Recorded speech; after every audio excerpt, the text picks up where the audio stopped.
Rossiya Shimoliy Koreyadan yana 30 ming nafar askar va raketa uchirish qurilmalarini kutmoqda, dedi Zelenskiy. Shuningdek, o'q tutishlarning kuchayishi xavfi ham mavjud.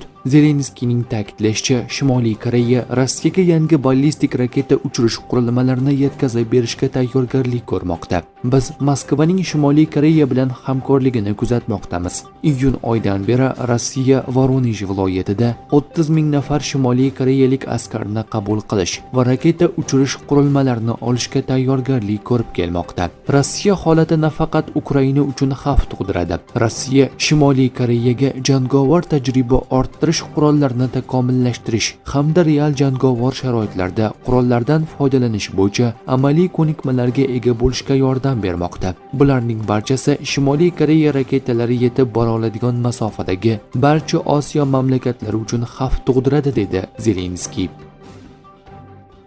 Eron Rossiyada yurgan yurtdoshlarimiz diqqatiga.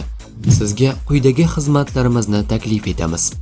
Registratsiya, patent, трудовой договор, uy davleniya va boshqa turdagi dokument xizmatlari mavjud.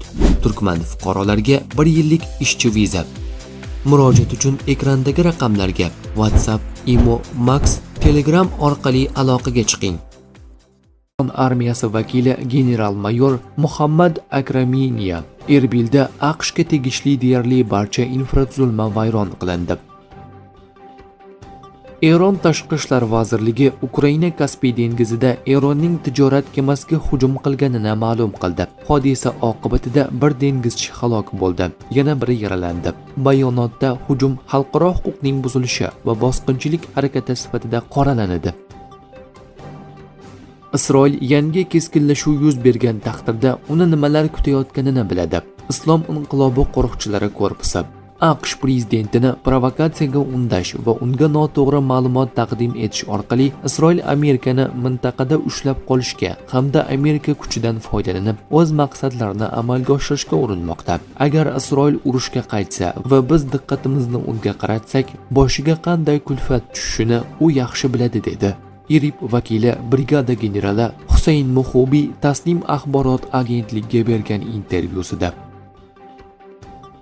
Eron zarbalari mintaqadagi AQSh samolyotlari, Patriot tizimlari va sun'iy yo'ldosh aloqalarini ishdan chiqardi. Islom inqilobi qo'riqchilari korpusi brigada generali Husayn Muhubiy Tasnim axborot agentligiga bergan intervyusida Eron tomonidan 15 kun davomida amalga oshirilgan zarbalar Yaqin Sharqdagi AQSh kuchlariga jiddiy zarar yetkazganini ma'lum qildi.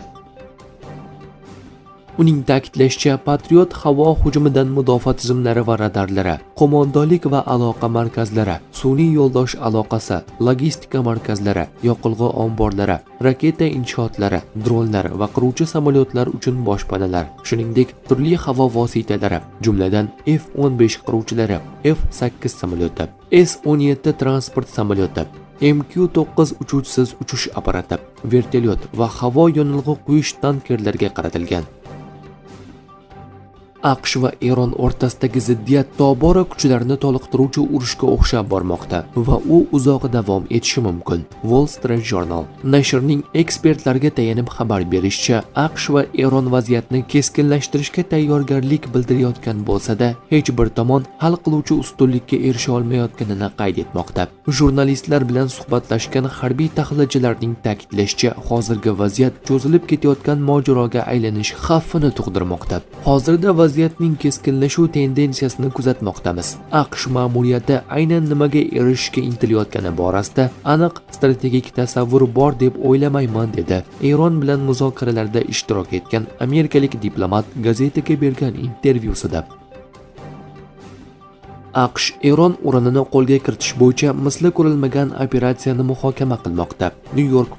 New York Post nashrining harbiy rejalashtirishdan xabardor manbalarga tayanib xabar berishicha, AQSh ma'muriyati Eron yadroviy obyektlarini, boyitilgan uran zaxiralarini qo'lga kiritishga qaratilgan keng ko'lamli maxsus operatsiyani ko'rib chiqmoqda. Nashrga ko'ra, ushbu operatsiya minglab harbiylar, maxsus kuch bo'linmalari, muhandislik qo'shinlari hamda yadroviy materiallar bilan ishlash bo'yicha mutaxassislar jalb etilishi mumkin.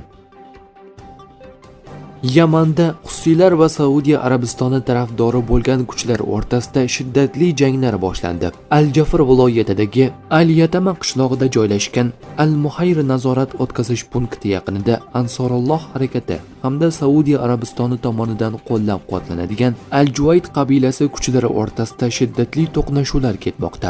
Dastlabki ma'lumotlarga ko'ra, Ar-Riyod tomonidan qo'llab-quvvatlanadigan qabila jangchilari orasida qurbonlar va yaradorlar bor.